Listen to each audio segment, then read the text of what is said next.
Olá, bem-vindo aqui ao nosso Brasil em Discussão. Hoje o nosso convidado é o líder do MST, o João Pedro Stedley. Aqui na nossa bancada de entrevistadores, nós convidamos aqui o economista Carlos Eduardo Stampniewski, o nosso companheiro jornalista Ricardo Couto, que é comentarista do Jornal da Record News, e o nosso companheiro também, o Elson Liper, que é editor de política do nosso portal R7.com. Stedley, muito obrigado pela participação conosco aqui, por esse debate amplo, franco e democrático que tem sido aqui o nosso Brasil em Discussão. Obrigado a vocês. Ele é um crítico da política agrária do governo, seja do PT ou da oposição. Considerado polêmico no embate da distribuição de terras, João Pedro Stedley é líder e um dos fundadores do movimento dos trabalhadores rurais sem terra. Milita na defesa pela reforma agrária desde 1979, no MST e na Via Campesina Brasil. Stedley é economista e de formação marxista. É também um dos maiores ativistas da campanha permanente contra os agrotóxicos. Já assessorou a Comissão Pastoral da Terra, no Rio Grande do Sul, e trabalhou na Secretaria de Agricultura do Estado Gaúcho. Stedley é autor ou coautor de diversos livros sobre a questão agrária, entre eles Brava Gente, a trajetória do MST e a luta pela terra no Brasil. Stedley, nós estamos aqui com nossas ferramentas todas abertas, né? O pessoal fazendo interatividade. Eu vou começar fazendo uma pergunta para você que foi mandada aqui pelo Felipe Glass. E ele lembra o seguinte: está acontecendo já no Rio de Janeiro, não de maneira formal ainda, a Rio+20, que formalmente deve vir aí com seus chefes de Estado. A discussão é o seguinte: é a tal da construção da chamada economia verde ou de um capitalismo verde. Então eu pergunto a você o seguinte, e aliás é a pergunta aqui do Felipe: qual é a avaliação que você faz dessa Rio+20? É possível reformar o capitalismo para que ele possa se desenvolver dentro de um sistema de sustentabilidade? A conferência Rio+20, que já está iniciando nas atividades paralelas, ela é um momento muito especial para pautar na sociedade esses temas. Toda a imprensa vai cobrir, virão muitos chefes de Estado. É um bom momento e é um bom tema, porque a humanidade vive uma crise econômica e vive uma crise ambiental. E essa crise ambiental, ao contrário do que os analistas, inclusive, previam, ela se agravou depois da crise financeira. Porque os capitalistas lá do primeiro mundo, tendo o seu capital na forma fictícia de dinheiro, quando eles viram a crise vir e que acabou derrotando, inclusive alguns bancos perderam todo o seu capital, muitos desses capitalistas correram para o hemisfério sul, para a África, para a América Latina, e se apoderaram dos recursos naturais e passaram a investir esse dinheiro em patrimônio físico, sobretudo de energia, petróleo, hidrelétrica, etanol e também de minérios, exploração de ferro, exploração de bauxita. E isso trouxe um agravamento dos problemas ambientais que nós já tínhamos. Bem, o que está acontecendo na Rio+20? Os governos vêm há 5, 6 anos preparando aqueles documentos que nem eles leem. Perdem horas e horas por acaso de uma vírgula. E depois que estão aprovados, ninguém cumpre. Então, por isso que nós temos dito da Via Campesina. A conferência oficial é um teatro da diplomacia mundial, onde todo mundo finge fazer alguma coisa e depois ninguém vai cumprir nada. Aliás, os acordos que foram importantes da Rio 92, até hoje não cumpriram. Mas então aonde está o benefício dessa conferência que está mobilizando tantas energias? Está no debate, que estimulou na sociedade. A própria imprensa, pelo menos esse mês de junho, vai ser pautada por esses temas. E nós esperamos, honestamente, que mais além do que esses documentos, que cá entre nós, não tem peso legal, depois ninguém vai aplicar, o que vai gerar é uma conscientização maior da sociedade. E, sobretudo, o que vocês estão fazendo aqui, não é por nada que você começou com essa pergunta. Lógico, claro. Então, pela televisão, pela internet, pelas páginas de jornal, de alguma forma, a população mundial vai estar atenta a esse tema. E esse processo de conscientização pode levar a uma pressão. Esse não é o processo democrático? O processo em que a sociedade pressiona os governos, pressiona as entidades internacionais para que as coisas possam mudar? Esse é o necessário e o desejável, mas ele não acontece durante a conferência. Durante a conferência é só a pauta. Esse processo de conscientização, na nossa opinião, virá depois da conferência. Quando então a população se dá conta dos problemas, passa a participar nos seus locais e aí começa a pressionar os governos dos seus países. Vocês não assinaram tal coisa? E por que não estão cumprindo? Então aí é que virá a pressão da sociedade para que haja mudança. O Brasil tem peso real, de fato, nessa discussão? Ele é fundamental nessa discussão? O Brasil tem um peso enorme. Talvez seja o país do mundo que tenha maior peso nesse debate. Por quê? Porque nós somos um país de dimensões continentais, porque nós somos o país de maior reserva da biodiversidade do mundo. Você pode ter uma ideia, e eu lamento que nem todos os livros de geografia coloquem isso. 10% da Amazônia tem mais biodiversidade do que todo o hemisfério norte junto. Então, a riqueza das 1001 variedades de formas de vida vegetal e animal e de bactérias estão na Amazônia. Então, nós somos os zeladores desse enorme patrimônio da riqueza mundial. E, portanto, nós temos a moral para discutir, mas temos a responsabilidade. Tem usado bem isso? Relativamente. Relativamente. Porque a nossa sociedade é muito contraditória. Então, eu acho que na sociedade brasileira, de 92 para cá, evoluiu muito na sua consciência da importância que tem você, como ser humano, conviver com os outros seres vivos, vegetais e animais, mas o poder econômico ainda não. Nós temos aqui a colar alguns agrupamentos de empresários que estão reunidos no Ethos, que estão reunidos na SOS Mata Atlântica, que é exemplar, porque tem alguns burgueses que têm consciência do meio ambiente, que eles também são seres vivos e que algum dia pode sofrer câncer, pode sofrer consequências, não é pelo que ele tem uma conta bancária que ele vai se livrar desses problemas. Então, eu felicito os empresários que estão na SOS Mata Atlântica, porque eles dão uma demonstração civilizatória, mas, infelizmente, a maioria do poder econômico do Brasil não tem essa consciência. A Vale é uma das maiores empresas predadoras do meio ambiente no Brasil. E fica quieta. O seu Ike Batista também se orgulha aí de ser o homem brasileiro mais rico. E é um dos mais predadores. Então ele não tem moral nenhuma. A riqueza dele vai para o inferno junto com os outros. Entenderam? Então, o que eu acho é que os ricos do Brasil não têm ainda a consciência da responsabilidade que eles teriam. E é por isso que nos falta um pouco de moral, né? Nessa balança, a sociedade brasileira, eu acho que está mais adiantada do que o governo. Olha aí o Código Florestal no que deu. E a sociedade está mais avançada, sobretudo, do que o poder econômico. João Pedro, vamos falar um pouco do Sem Terra. Teu nome, historicamente, né, sempre foi ligado ao movimento Sem Terra, que a gente estava conversando antes do programa, tem mais de 30 anos por aí, né?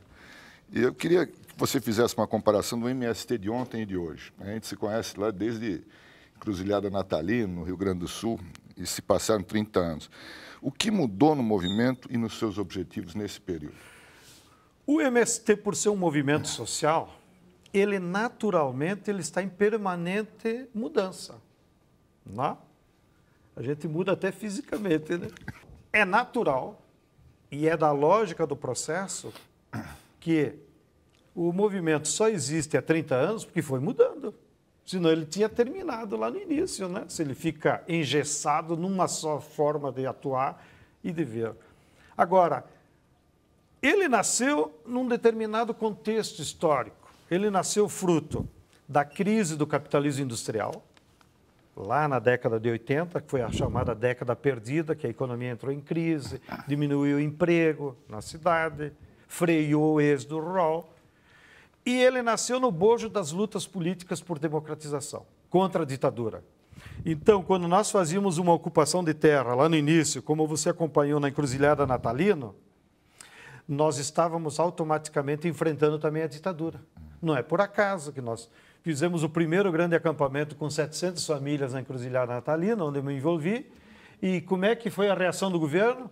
Deslocou o Coronel Curió, lá do norte, para vir aí resolver como se fosse um problema militar. Não?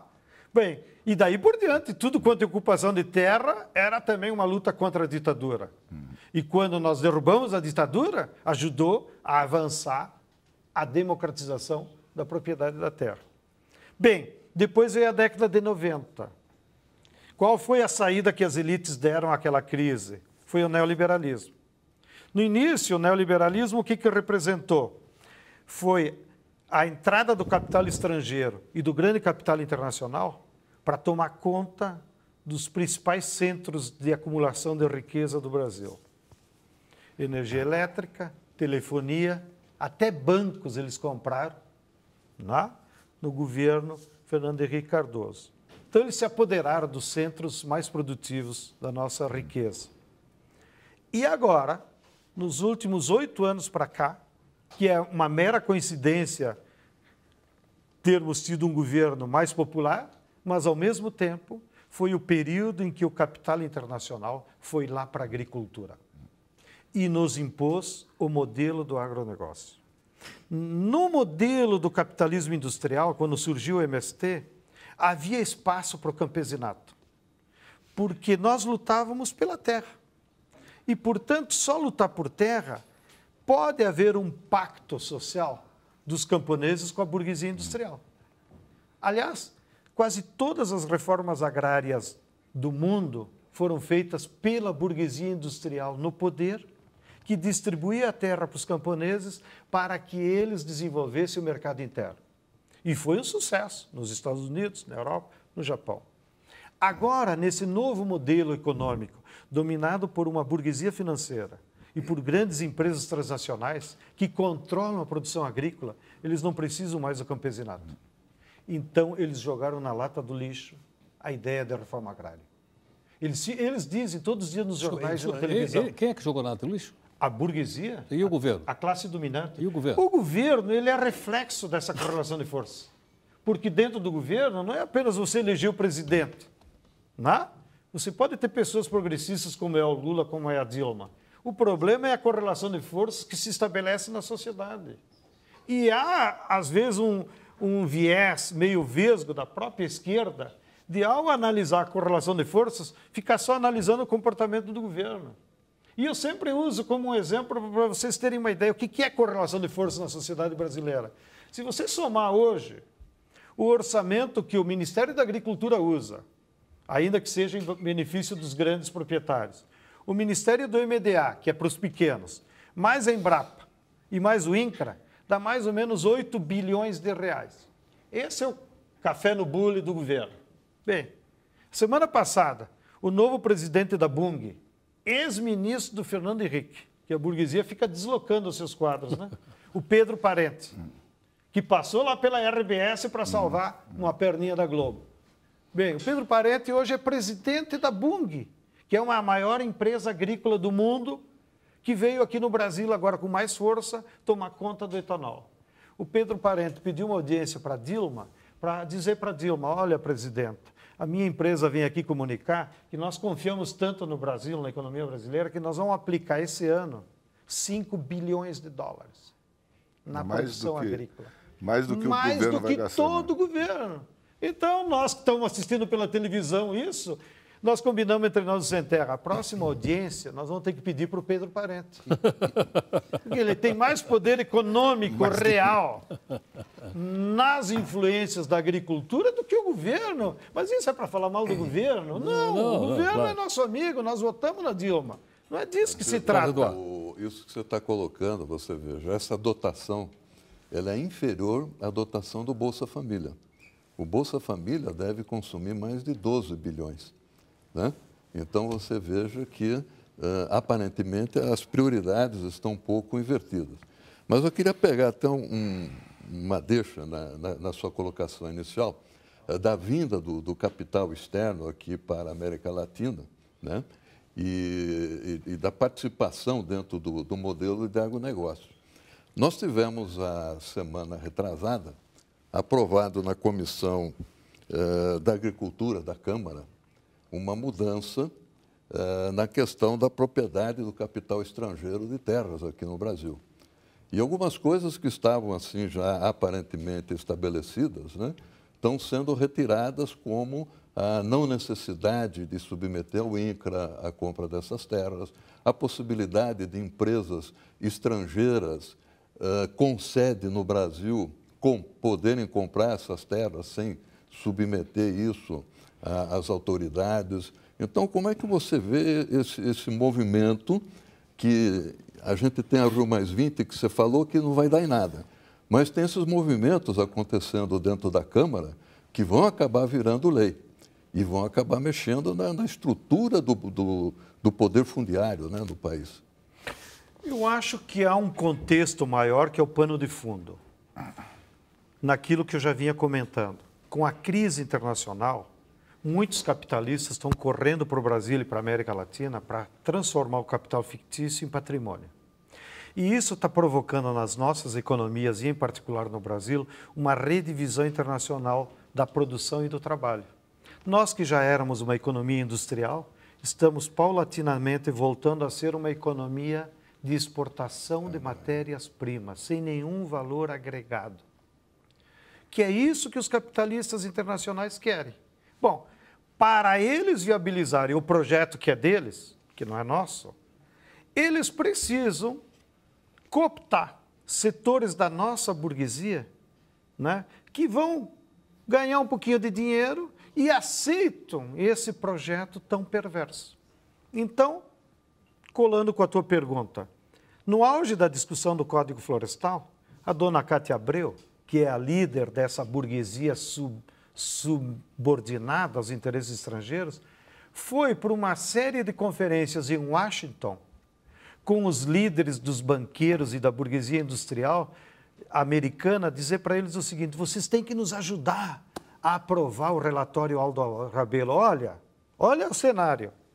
A líder dos ruralistas do Brasil vai a Washington, sua verdadeira capital, pedir apoio político de senadores, empresários e governo americano para aprovar o nosso código na forma que ela queria. E qual era a justificativa dela? Que se aprovadas essas mudanças no código, eles, os proprietários de terra, poderiam colocar a serviço do capital mais 80 milhões de hectares do nosso território. Bem, esse mesmo movimento, outros setores fizeram na mineração. Estão fazendo pressão para abrir a mineração nas áreas indígenas, que seria um crime e uma destruição. Outros setores fizeram pressão contra o governo para parar de legalizar a área de quilombola. Se tem uma dívida histórica que o nosso povo, e ainda mais nós branquelos, temos, é com os povos afrodescendentes, que pagaram 400 anos de escravidão. E os que fugiram e montaram quilombos, agora querem tirar o direito que está legitimado na Constituição.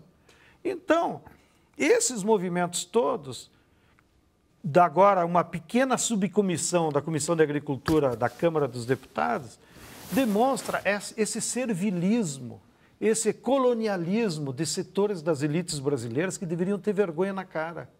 Que, imagine, querem colocar na lei que um capitalista estrangeiro pode vir aqui e comprar quanta terra quiser. Ora, eu pergunto, se é democracia, por que eles não experimentam fazer a mesma coisa? Ir lá nos Estados Unidos e tentar comprar 10 mil hectares no Texas, para ver se o governo do Texas vai deixar? Então,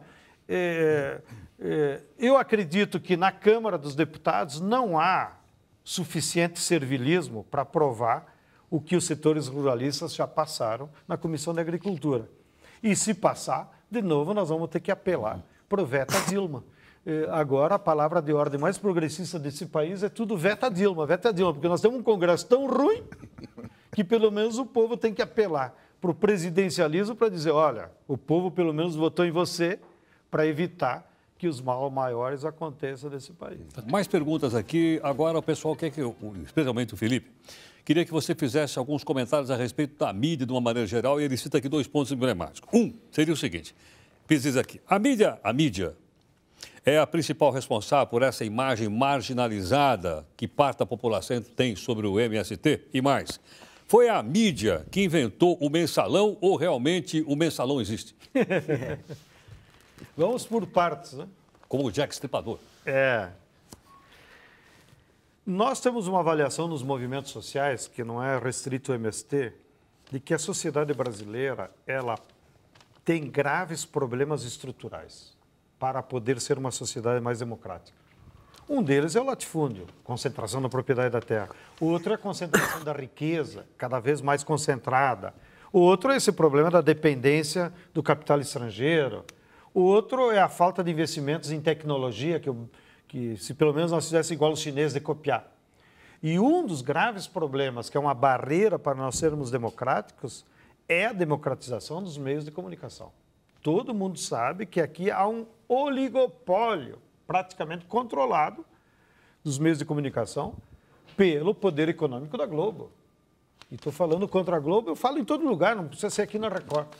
Não é? Então, não é possível termos uma sociedade mais democrática se meia dúzia controlam o que o povo vai. E o que é impressionante é que nos últimos anos, com o neoliberalismo e com o poder econômico cada vez mais concentrado, a burguesia tem utilizado os meios de comunicação como a sua forma de reprodução ideológica. Porque no século XX, na época do capitalismo industrial, a burguesia usava como forma de reprodução da sua ideologia o sindicato, a igreja e a escola. Hoje em dia eles não dão bola para a escola, está aí uma porcaria, né? Não dão bola para sindicato e não dão bola para as igrejas. Por quê? Porque a burguesia reproduz a sua modo de ver o mundo pela televisão. E eles têm um controle concreto. Então, mas o advento das redes sociais não quebrou esse oligopólio? Quebrou entre qualquer pessoa pode ter aqui o seu site, como o pessoal faz aqui no R7? Quebrou numa camada da população, da juventude. Agora, aquele trabalhador que chega em casa cansado e só assiste a novela e o Jornal Nacional, como é que fica? Então, a grande massa da população, aqueles que fazem a opinião pela televisão, esses continuam influenciados. Lembra-se que no Brasil nós temos ainda 14 milhões de trabalhadores analfabetos. Não é que não tem internet, analfabeto, não sabe ler e escrever. Não? 67% dos eleitores não têm o segundo grau. Entenderam? Então, a internet atinge a população jovem, que daqui a alguns anos certamente vai ajudar a democratizar. Mas nesse momento, nessa realidade, o que sair na televisão vira verdade. Então, o que as burguesias fizeram? Lá no início, no tempo do Cocho, eles olhavam para nós do MST e diziam assim: isso é uma turma dos pobres da igreja, eles têm direito à terra. E até o dia que tiverem terra, daí eles vão comprar o trator nosso. Não é? Vão comprar a televisão nossa. Então a burguesia industrial olhava nós com compaixão. Depois que eles descobriram que nós somos organizados, que votamos na esquerda e que temos ideologia, aí eles disseram: não, esse pessoal aí é perigoso. O padre não manda mais neles. E aí, de 5, 6 anos para cá, eles começaram a fazer uma campanha sistemática contra nós. Eu queria fazer uma pergunta então, exatamente sobre aquilo que isso, nós chamamos de uma espécie de criminalização da luta social. Não é nada contra o MST. O que a Globo faz é uma criminalização de todos os que fazem a luta social. Brigou, eles criminalizam. Eles chamam assim: promotor, tem que ver, de onde é que vem o dinheiro para esse pessoal, o que eles estão fazendo, quem que tem por trás. Isso é uma forma de jogar a população que está vendo na televisão contra nós. Eu queria te perguntar sobre isso, Estélio. O Movimento Sem Terra, durante muito tempo, foi considerado o maior e mais respeitado movimento social do país. Tinha o apoio da maioria da população nas pesquisas. Hoje não tem mais. Em que momento e por qual motivo se deu essa guinada na opinião pública? Que momento? O que aconteceu? Eu acho que a guinada não foi nossa. Não, da opinião pública. Sim, na opinião pública, quem guinou foi os meios de comunicação. Em que momento? Em 2 momentos. Primeiro, quando o Lula ganhou as eleições. Quando o Lula botou o boné do MST, foi o sinal para as elites. Se esses 2 loucos se juntam, Isso aqui não vai dar certo para eles. Foi assim que eles pensaram. Por quê? O governo Lula, assumindo o poder, com todo o carisma e com toda a expectativa que tinha, e com um movimento social organizado, é a fórmula que precisa para mudanças estruturais. Todas as mudanças estruturais vieram assim. Governo popular somado com mobilização popular. Bom, então, o que a burguesia pensou na nossa leitura? Nós temos que quebrar isso. Então, coloca o governo contra a parede, e daí vem a história do mensalão, e da crise fictícia que eles criaram em 2005, que quase eles derrubam o governo Lula, e criminaliza, estigmatiza os movimentos sociais. O MST foi pego porque nós éramos ainda os únicos que estávamos lutando, porque o movimento sindical já tinha sido derrotado pelo Fernando Henrique. A última grande greve dos operários foi a greve dos petroleiros em 95.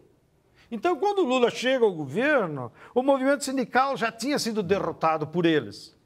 Mas os movimentos camponeses não. Nós fizemos uma marcha de 97, nós continuamos a mobilização. E no primeiro semestre do governo Lula, nós botamos 250 mil famílias acampadas na beira das estradas, pressionando pela reforma agrária. E isso, então, acendeu a luzinha amarela para eles. E de lá do governo Lula para cá, só pau em nós, só pau. Bem, aí se agravou com a análise, então, mais estrutural, que o poder econômico no Brasil mudou. Né? Agora, quem manda na agricultura brasileira não é mais nem o latifundiário brasileiro. Agora é a Bunge, é a Cargill.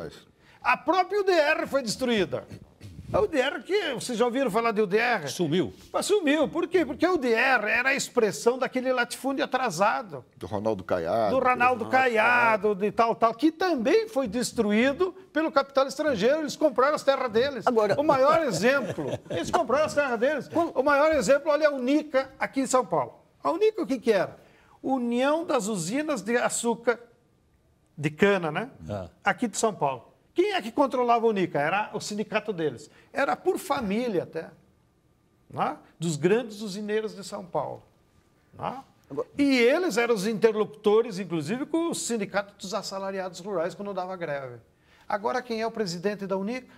Pedro Parente, da Bunge. É a Bunge que manda na Unic. Então, é a Bunge que vai lá falar com o governo sobre os interesses sucroalcooleiros. Então, o usineiro atrasado lá do Nordeste também foi derrotado.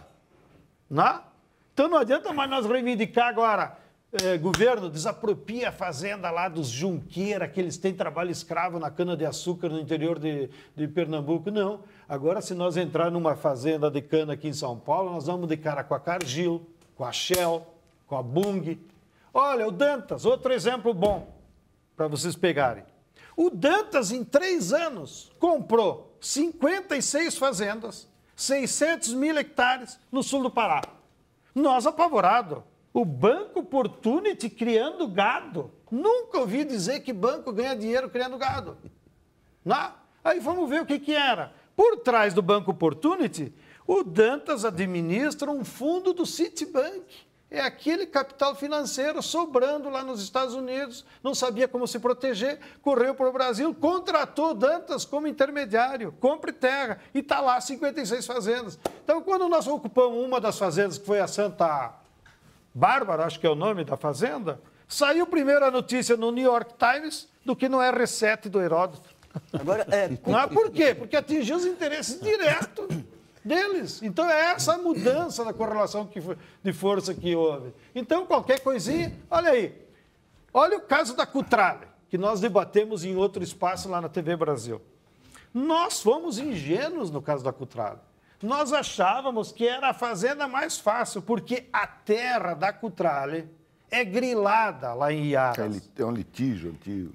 A terra está registrada com... Não é terra pública, é registrada da União. No passado, lá na década de 20, 30, a União comprou aquelas fazendas para fazer um projeto de colonização com os japoneses. Não deu certo, mas as terras estão no nome da União. Depois, no governo do Maluf e dos militares, eles grilaram e distribuíram. Inclusive, as empresas do Maluf já grilaram terra lá. Terra da União.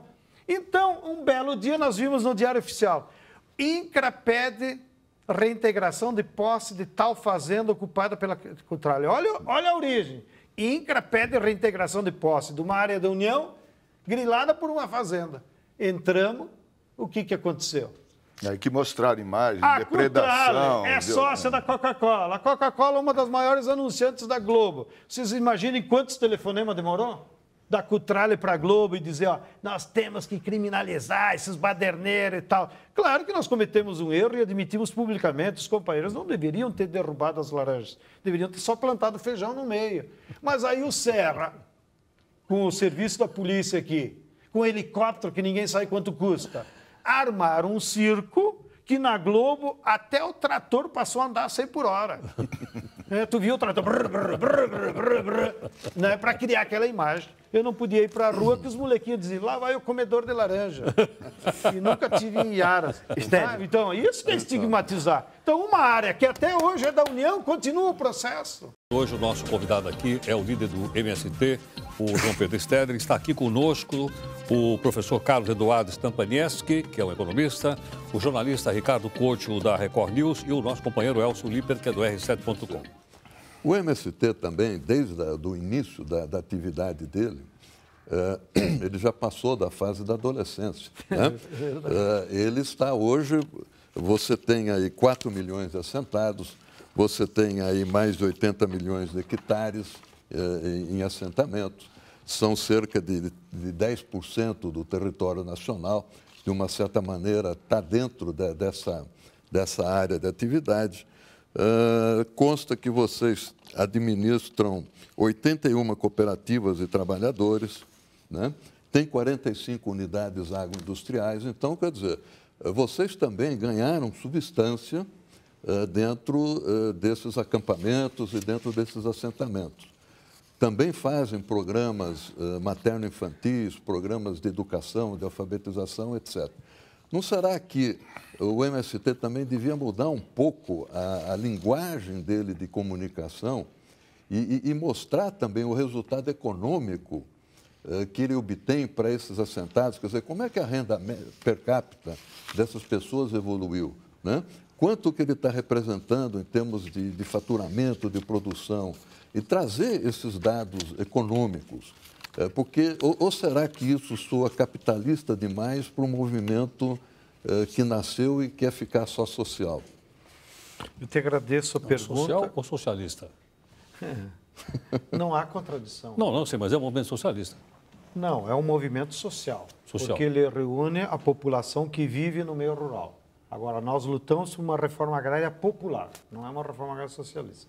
Sim. A socialista seria com expropriação de terra. Também. Também. Mas não é isso. Mas logo eu chego lá a atender a tua provocação. Não estou provocando. Primeiro, nós nos orgulhamos dos nossos avanços econômicos, políticos e sociais. E isso é parte da nossa mudança. Porque lá na origem do movimento, quando a turma ocupava a terra, e vinha o governo lá e perguntava, o que vocês querem? Queremos terra. E depois a terra, deixa com nós, que nós com boi se viramos. Agora não. Então, ao longo desses 20 anos, nós vamos evoluindo. A reforma agrária que nós queremos, que não é bem ainda socialista, é uma reforma agrária que necessariamente ela tem que democratizar a terra, evidentemente, porque se tu não tiver onde morar e onde trabalhar, como é que vai? Segundo, ela tem que estar voltada para a produção de alimentos. Não é qualquer coisa. Tu não pode pegar terra para plantar eucalipto, para plantar algodão. Não, nós queremos terra para plantar alimentos sadios. Bom, a palavra sadios também é fácil de dizer, aí nós se damos conta. Alimentos sadios sem agrotóxico. Para plantar sem agrotóxico, tu tem que dominar a matriz produtiva da agroecologia. Aí procurava os agrônomos lá do PT. Vem trabalhar com nós no assentamento, tu que é de esquerda. E o cara vai lá e não sabe o que é agroecologia. Porque lá na faculdade, ou ele aprendia só a usar veneno, ou ele, em vez de ir na aula de veneno, ia fazer política. Né? Ia fazer propaganda, daí ele não sabe a agroecologia. Então, nos últimos 4 anos, nós passamos o tempo inteiro fazendo convênios com universidades federais para criar cursos de agronomia com a matriz agroecológica, porque os próprios agrônomos não sabem. Então, nós temos que renovar o conhecimento científico aplicado a uma realidade. Outra mudança que nós temos, que o senhor também tocou no assunto, nós se damos conta do seguinte, não dá para te pensar uma sociedade mais democrática, mais civilizada, com pessoas analfabetas. Né? A ignorância é um atraso. Então, nós tivemos que botar energias do movimento para ter escola, para fazer alfabetização e chegar até a universidade. Hoje, nós temos 3.800 filhos de assentados estudando na universidade, com um programa que nós construímos com o governo que se chama Pronera. Nós temos mais de 200 fazendo mestrado e doutorado. Né? O último curso que nós conseguimos, que, por sinal, na inauguração foi o Eros Grau, foi um curso especial de Direito na Universidade de Goiás. Aí o editorial do Estadão, no outro dia da aula do Eros, olha, o ministro do Supremo vai dar uma aula para jovens sem terra de Direito e a reação da elite no editorial do Estadão. Só faltava essa. Sem terra agora querer ser advogado. Sem terra é para usar enxada, assim eles disseram. E ainda eles terminavam o artigo dizendo o seguinte, e vocês imaginam se sem terra amanhã depois vão ser promotor? Vão ser juiz? É como quem diz, isso é para nós das elites, vocês é o cabo da enxada. Mas nós já temos 3 cursos de Direito funcionando no Brasil. Um em Goiás Velho, que vão se formar agora em agosto. Agora, Estado, quando você fala cabo de enxada, é uma força de expressão, né? Como é que é? Quando você fala cabo de enxada, é uma força de expressão. É uma força de expressão, claro, ninguém mais quer ninguém trabalhar. usa cabo de enxada. Ninguém quer mais... Não, ninguém quer pegar na enxada. Ninguém quer pegar na enxada e não deve pegar na enxada. Ninguém é bobo de ficar no trabalho. Existem outras formas de fazer capina nos métodos da agroecologia sem tanto esforço físico. Então, tu pode ter pequenos tratores, tu pode ter tração animal e tu faz o mesmo serviço com menos esforço. Então, percebe que nós evoluímos na nossa concepção. Agora, esse conjunto de coisas que nós estamos construindo é o que nós chamamos de reforma agrária popular. E é o que não combina mais com o neoliberalismo. Porque nós dissemos, cada município tem que ter o seu laticínio. Aí quem que nós enfrentamos ao botar o laticínio? A Nestlé, a Parmalat. Entendeu? Que tem as bacias leiteiras. Né? Que tem o controle do preço.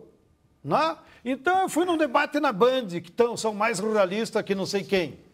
E aí o cara me fez a mesma pergunta, mas por que vocês não mostram? Eu disse, eu convido o senhor que é dono da Band, vai lá.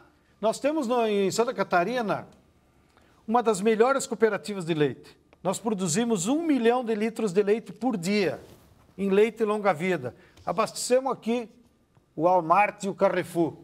Mas o senhor viu alguma televisão se interessar em fazer uma propaganda? Nem no Globo Rural sai.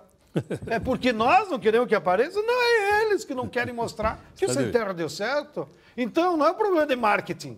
Não é problema de nós não ter a linguagem. É o problema que nós sofremos o boicote. Eles só precisam mostrar Sem Terra com a foice na mão, brigando, ocupando o ministério. Eles nunca mostram as nossas escolas. Eles não vão lá na aula do Eros Grau mostrar que um ministro do Supremo Tribunal Federal tirou um dia do seu tempo e vai lá dar uma aula para 58 jovens estudantes de Direito. Porque isso é um mau exemplo. Eles não mostram o que você citou aí, que as únicas... Nós até mudamos o nome, não chamamos mais de creche. Que creche soa como um depósito, onde as mães deixam as crianças para poder trabalhar. Nós mudamos o nome e adotamos uma terminologia do Paulo Freire, ciranda infantil, onde as crianças ficam brincando, mas de uma forma lúdica, brincando e aprendendo com seus pares. Tá certo. Bom, nós chamamos de ciranda infantil. O único lugar do interior do Brasil que tem ciranda é nos nossos assentamentos.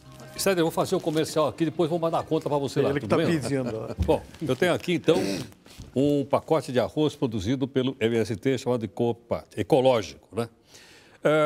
Diz uma coisa, nessa economia que você está dizendo, que é uma economia de escala, né? Uma economia dominada pelos grandes grupos econômicos, não só na agricultura, mas também no transporte, também no varejo. Você tem no Brasil hoje 3 grandes redes de supermercado, não é verdade? Como é que um pequeno produtor rural pode competir se a economia está estruturada dessa forma que você vem contando desde o começo aqui da nossa entrevista? Pode competir só se o Estado tomar uma decisão e disser, eu, em nome da sociedade brasileira, vou proteger o pequeno agricultor. E nós já estamos produzindo 600 mil sacos de arroz agroecológico sem 1 grama de veneno. Mas só foi possível, e não faço isso por puxação de saco, mas como defesa de uma política pública, porque do governo Lula para cá, a Conab passou a garantir mercado para o pequeno agricultor. Então, durante 6 anos, nós começamos a vender esse arroz ecológico para a Conab. E a Conab botava na merenda escolar, botava na cesta básica, botava no hospital, botava no quartel. Então, aqui tem 2 lições. A primeira, é possível produzir arroz em escala para toda a população brasileira sem usar veneno. Porque todo mundo come arroz. Só que ninguém diz que lá dentro do grãozinho de arroz que está aí no mercado tem veneno, que depois vai virar câncer. Agora, esse arroz aqui é competitivo com aquele que tem uma semente registrada, patenteada? É competitivo e é inclusive mais barato, porque você não precisa pagar o veneno para Bayer, para BASF, não precisa usar tanto trator. Enquanto eles têm que passar 4 ou 5 vezes o trator na lavoura, nós só passamos uma vez. Esse arroz aí da Copac, dos companheiros lá de TAPES, inclusive nós utilizamos o sistema de peixe, piscicultura, junto com a água que vai irrigar o arroz, vem os alivinos de peixe. Ele é competitivo no preço? Ele é competitivo. Né? E agora como estamos com 600 mil sacos de arroz por safra, agora esse ano, nós fizemos um contrato com o Pão de Açúcar, para botar lá nas gôndolas. Mas esse, inclusive, não é o principal objetivo, porque o que nós tememos? Que o Pão de Açúcar vai fazer, que já faz com outros orgânicos.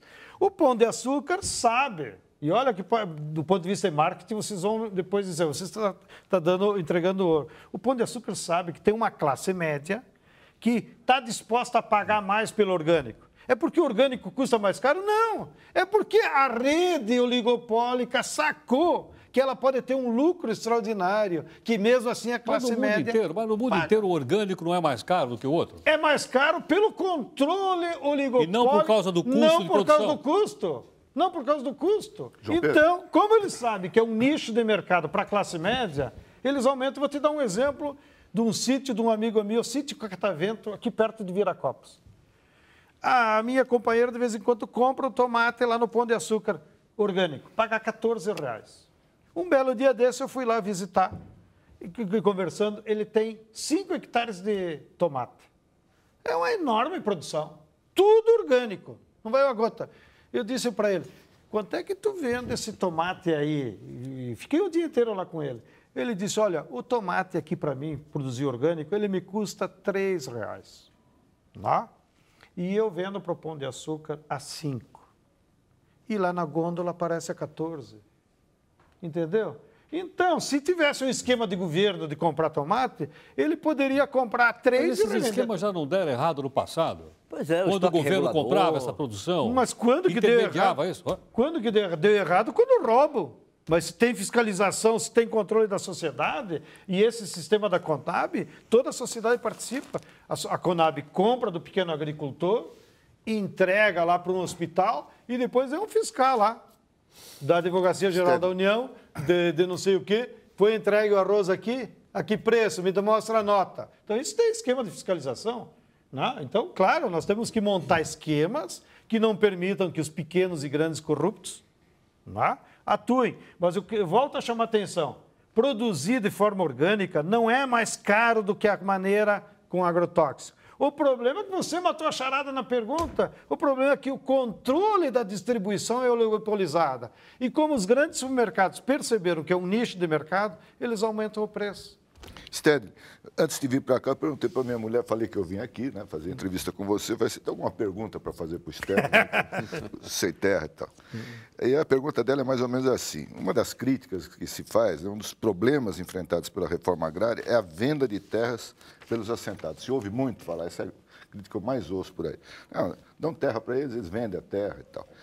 O que o MST faz ou poderia fazer para evitar esses desvios de gente que recebe terra, vende e entra na fila de novo para receber outra? Muito boa pergunta. Primeiro, ninguém entra na fila de novo, porque o INCRA tem um controle... Você vê que as perguntas boas dele é a mulher dele que passa. É, eu percebi. A próxima é da filha. É da filha. Primeiro, é impossível tu entrar na fila de novo e alimentar o oportunismo, porque o INCRA, e hoje com a internet, com o sistema informatizado, é tudo cadastrado, e o INCRA tem um controle absoluto a nível nacional. Tu não pode ocupar aqui e depois ir para o Maranhão, que aparece lá o teu nome, não tem como tu entrar. Agora, houve casos de venda ou de desistência? Houve. Qual é a média? No Brasil é 8%. 8%. Aumenta um pouco na Amazônia, chega a 20%, 30% na Rondônia, no Pará. Por quê? Porque lá não é reforma agrária. Lá na Amazônia é projetos de colonização. Aí está a floresta virgem, o tal do INCRA pega um bando de pobre do Maranhão e bota lá no meio do mato. Não tem estrada, não tem escola, 3 malária por ano. Na segunda malária o cara vai embora. Ou seja, é inviável, não tem sociabilidade humana. Então o cara vai embora. Nós iríamos embora. Então não condeno os companheiros que desistiram, porque é impossível. Só ficaram os teimosos lá mesmo, nesses projetos de colonização. Então isso aumenta. Tu pega as estatísticas da região norte, a desistência é 20%, 30%. Mas aqui em São Paulo e no Sudeste, não só o índice de desistência é ridículo, como aumenta a população, que é uma das coisas que nós estamos negociando com o INCRA agora. Por quê? Porque eu conquistei terra. Aí eu tenho um irmão, eu tenho meu pai que era operário e se aposentou, por que ele não pode vir morar comigo?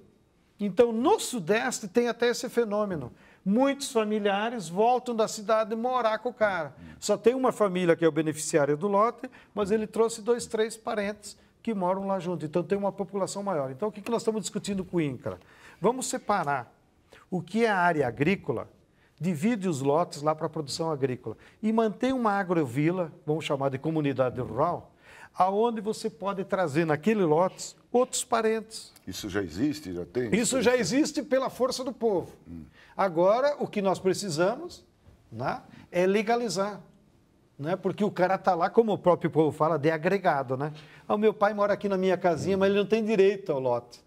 É um irmão dele, daí o cara vai ter filhos, pode ter problema no futuro daquele lote. Sucessão, né? Da sucessão. Então, o que nós estamos tentando é que, tá bem, esses que não querem trabalhar na agricultura, mas precisam de um lugar para morar, vamos criar um terreno na agrovila, onde ele tem os seus direitos. Né? Então, é esse. É um núcleo urbano e que, daí, então, tu vai criando uma comunidade rural, vai desenvolvendo outras profissões. Por exemplo, a professora. Nós queremos que a professora more no assentamento. Aí ela diz, eu sou casada, eu tenho um marido, meu marido é motorista não sei onde, eu só posso vir morar aqui se eu tiver onde botar uma casa. Aí o INCRA diz, não, não pode, porque professora não entra aqui nos critérios. Então, pelo amor de Deus, acha um cantinho. Então, o que acontece na prática agora? As professoras que querem morar no assentamento, o líder lá diz, não, bota a tua casa aqui no meu lote que eu garanto. Mas ela não tem o direito, né? Porque o lote está no nome do cara. Só para completar, Estélio, agora é uma dúvida minha, sim, que eu tenho, prometo que é a última. Na maioria dos países, há tempos que eu estou para te perguntar isso, a reforma agrária é coisa do passado, um processo concluído há muito tempo. E no Brasil, há alguma chance de um dia essa reforma terminar? Eu esqueci um pontinho importante da outra pergunta.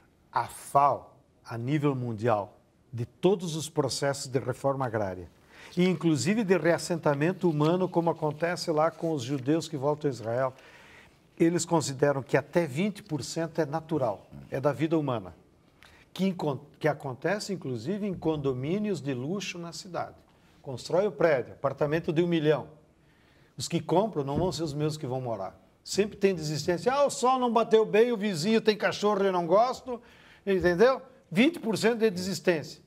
Então, por que o sem terra tem que ser 100% e não pode também manter a média da humanidade? Então, até 20% é natural. Agora, volta à tua pergunta.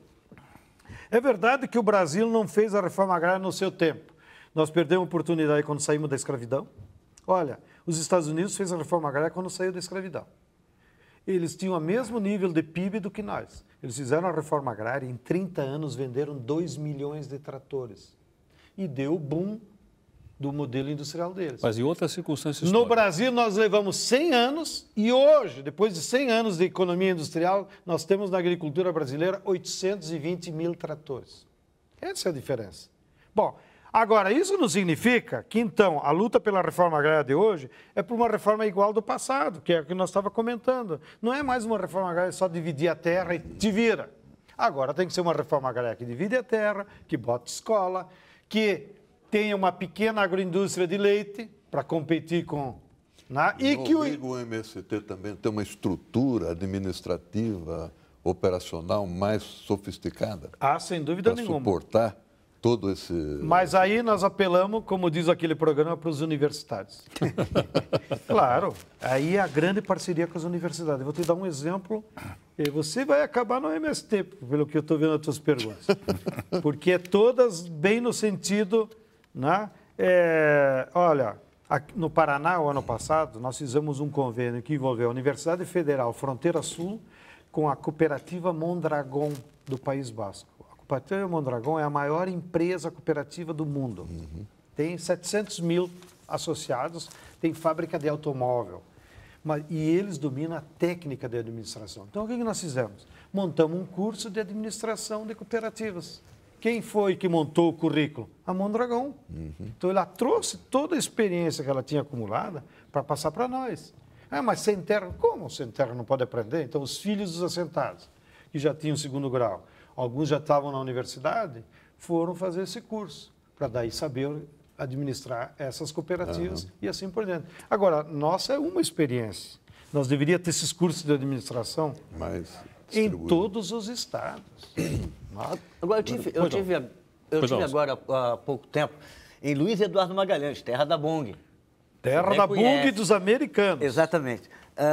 Fica e do agrotóxico. No extremo oeste da Bahia. E da grilagem de terra. Exatamente. E lá estavam comemorando, há pouco tempo, mas agora, poucos meses, a liberação de mais 800 milhões, eu acho que eu não estou enganado, 800 milhões de hectares que vão ser desmatados para a agricultura. 800 mil hectares que vão ser... Estava aquela festa lá, inclusive, se eu não me engano, parte lá era ex-APA, Área de Proteção Permanente, né?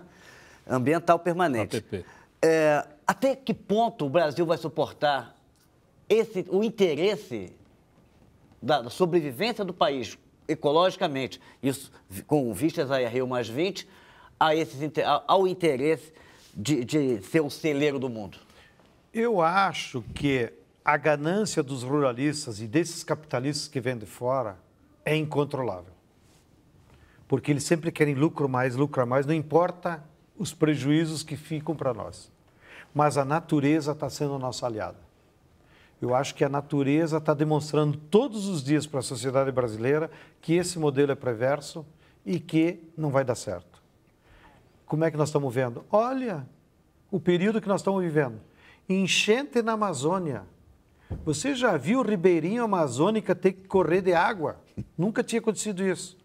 Seca no Nordeste que atingiu de uma maneira assoladora. Eu tive essa semana lá em Pernambuco, eu voltei apavorado. Não? E lá no meu estado, no Rio Grande do Sul, nós nunca tivemos seca no inverno. Nosso problema do inverno é a umidade, que ninguém aguenta debaixo das colchão, tem que fazer fogo até de nó de pinho. Pois nós temos seca no inverno. E a população começa a se dar conta. Essas reações da natureza é pela forma predadora e agressora desse modelo de agricultura, que não tem limites. Lá mesmo em Luiz Eduardo Magalhães já tem problema no lençol freático contaminado pelo herbicida que eles usam na soja. E as pessoas tomam a água, ficam doentes e não é com eles. Aí é problema do povo que não sabe ferver a água. Aí vai para o aquífero Guarani.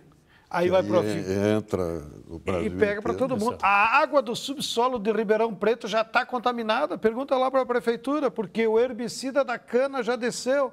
E toda a água potável da cidade de Ribeirão Preto é por sistema de artesiano do aquífero Guarani e já está contaminado. Não, uma boca de vulcão. Né? Um amigo nosso, me deixa só denunciar essa. Pode concluir. Um amigo nosso que é cientista lá na Universidade do Mato Grosso pesquisou 10 anos para não correr o risco de ir para a cadeia e encontrou agrotóxico no leite materno. As mães da região de Lucas do Rio Verde amamentam os filhos e já no leite vai o agrotóxico que elas acumularam em função do quê? Do monocultivo do soja.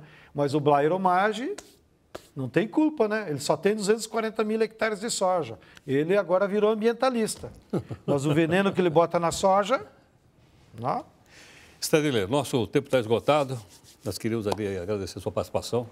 Né? Acho que foi Um debate assim, bem aberto, franco, todo mundo perguntou aqui o que queria, você algumas provocações, outras eu vou deixar para outra oportunidade. Tá bem. Até te perguntar se você virou um social-democrata, mas não vou perguntar.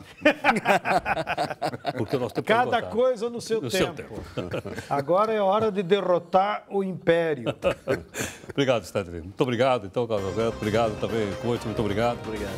Ok, nós ficamos aqui, então, com a sua participação aqui do nosso R7.com, aqui na Record News, do nosso Brasil em Discussão, e nós estamos tentando procurar o máximo de pluralidade possível para provocar você a desenvolver o seu espírito crítico. É a nossa missão aqui. Muito obrigado e até a próxima.